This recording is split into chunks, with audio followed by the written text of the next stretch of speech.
Shalom, saudara yang dikasih dalam Tuhan, selamat pagi. Senang hari ini saya bisa berjumpa kembali dengan saudara dimanapun saudara berada. Dan pagi ini saudara, kita bersyukur untuk hari yang baru yang Tuhan sediakan untuk kita semua. Sungguh besar anugerah dan penyertaan Tuhan di dalam kehidupan kita. Mari saudara, sebelum kita merenungkan kebenaran firman Tuhan, kita berdoa terlebih dahulu. Bapa kami di sorga, kami mengucap syukur kepadamu untuk kasih, penyertaan, penjagaan yang Tuhan berikan bagi setiap kami. Dan pagi ini, Engkau berikan kami kekuatan, kesehatan, dan hari yang baru untuk boleh kami nikmati. Terima kasih Bapa untuk kasih-Mu. Berbicaralah saat ini lewat kebenaran akan firman-Mu. Di dalam nama Tuhan Yesus, kami berdoa dan kami mengucap syukur. Amin. Saudara, perenungan kita hari ini terambil dari Markus pasal 4 ayat yang ke-40. Dikatakan, lalu ia berkata kepada mereka, "Mengapa kamu begitu takut? Mengapa kamu tidak percaya?" Saudara, biasanya dalam perekrutan prajurit sebelum maju dalam peperangan yang sesungguhnya, komandan perang akan melakukan penyaringan yang ketat sekali lagi untuk benar-benar menghasilkan para prajurit yang kuat dan dapat dipercaya. Komandan akan bertanya kepada para prajuritnya, "Apakah di sini masih ada yang takut? Jika ada yang takut, tidak apa-apa. Silakan pulang ke rumah." Saudara, komandan perang tahu kalau rasa takut merupakan awal dari kekalahan dalam peperangan. Dalam dunia peperangan, prajurit akan dilatih untuk tidak boleh terlalu berfokus pada kuatnya musuh yang akan dihadapi, melainkan mereka dilatih untuk harus lebih berfokus pada kekuatan yang mereka miliki, kemudian mencari kelemahan musuh mereka. Dengan demikian, prajurit tidak akan takut. Saudara, saat itu angin topan bergelora dengan sangat dahsyat dan ombak sampai menyembur masuk ke dalam perahu yang dinaiki Yesus dan murid-muridnya. Ketika murid-murid melihat hal itu, mereka menjadi sangat takut dan sangat panik. Ketakutan mereka memuncak ketika melihat Yesus sedang tidur, karena mereka tidak diperhatikan oleh guru mereka, sehingga mereka membangunkannya dan berkata, "Guru, engkau tidak peduli kalau kita binasa." Saudara, setelah meredakan taupan dan ombak itu, Yesus bertanya kepada para murid-muridnya, "Mengapa kamu begitu takut?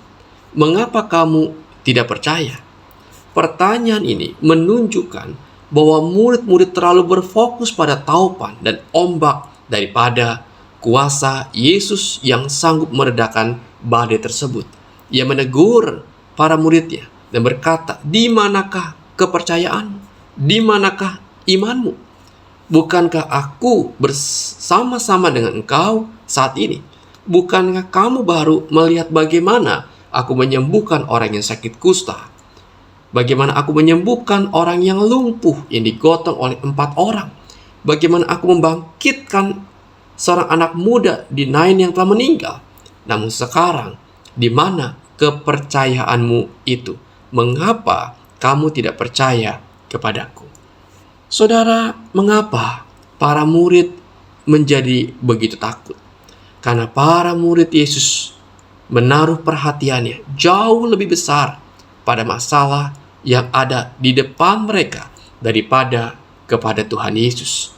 Tidak heran saudara, jika mereka menjadi takut karena fokus kepada masalah dan tidak fokus kepada Kristus, sehingga hal itu menimbulkan ketakutan. Saudara, dalam hidup ini tidak mungkin tidak ada masalah. Orang-orang dari usia muda sampai usia tua akan menghadapi yang namanya pergumulan dan masalah.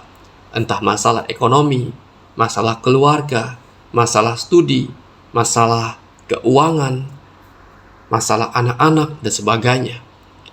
Saudara, masalah tidak akan hilang dalam kehidupan kita. Yang menjadi permasalahannya ialah apakah seringkali kita terlalu berfokus pada masalah yang kita hadapi, ataukah kita berfokus kepada Tuhan. Kalau kita berfokus kepada masalah yang kita hadapi, maka tentunya ketakutan itu akan menghantui kita. Kecemasan itu, kekhawatiran akan menghantui hidup kita. Tetapi ketika kita berfokus kepada Kristus, Tuhan kita yang maha besar, yang maha kuasa, maka tentunya iman kita akan dikuatkan. Saudara, masalah boleh datang menimpa kita, tapi ingatlah, kita harus berfokus kepada Kristus yang bersama dengan kita, di mana Dia tidak pernah meninggalkan kita, Dia tidak pernah membiarkan kita. Saudara, ingatlah, Kristus Tuhan kita mengasihi saudara dan saya. Karena itu mari datang berdoa kepada Tuhan. Kemudian barulah kita memikirkan solusi untuk menyelesaikan masalah tersebut. Jangan kita balik, saudara. Kita pikirkan dengan cara kita, baru kita datang kepada Tuhan. Seolah-olah Tuhan itu hanya sambilan. Tapi yang benar ialah kita mengutamakan Tuhan, datang mencari Tuhan, minta hikmat agar Tuhan berikan kita jalan keluar yang terbaik. Saudara, Yesus mampu dan berkuasa atas badai dan topan. Yesus ini pula yang bersama dengan kita mampu dan berkuasa atas badai kehidupan yang kita alami. Mari kita belajar, percaya, dan berfokus dan berserah penuh kepada Kristus Juru Selamat kita, yang tidak hanya melepaskan kita dari badai, melainkan membantu kita melewati badai tersebut, sehingga kita tidak menyerah dan tidak dikuasai oleh ketakutan. Saudara, mari kita belajar. Dan kiranya renungan pagi ini boleh menjadi berkat bagi saudara sekalian. Mari kita berdoa. Bapa di sorga, terima kasih. Kami bersyukur kepadamu. Ada Engkau sumber kekuatan kami. Ada Engkau sumber perlindungan kami. Ada Engkau yang menjadi penolong kami yang sejati. Tuhan, jangan biarkan kami dikalahkan oleh masalah. Jangan biarkan ketakutan menguasai diri kami. Tapi tolong kami, agar kami boleh memandang kepada Engkau, percaya dan beriman kepada Engkau, bahwa Engkau yang berkuasa atas segala sesuatunya, termasuk atas masalah yang kami hadapi. Terima kasih Tuhan untuk kebenaran-Mu. Pimpin, sertai setiap langkah hidup kami sepanjang hari ini. Biar tangan kasih Tuhan yang begitu besar menyertai kami, sehingga kami bisa menjalani hari kehidupan kami hari ini dengan penuh kemenangan, dan biar apa yang kami lakukan boleh menyenangkan hati Tuhan. Terima kasih Bapa, ini doa kami. Di dalam nama Tuhan Yesus, kami berdoa dan kami mengucap syukur. Amin. Puji Tuhan saudara, kita telah mendengarkan renungan firman Tuhan pagi hari ini. Kiranya terang firman Tuhan ini boleh menerangi langkah hidup kita sepanjang hari ini. Dan sampai jumpa lagi saudara di renungan selanjutnya dalam channel Sate Kristen. Tuhan Yesus memberkati.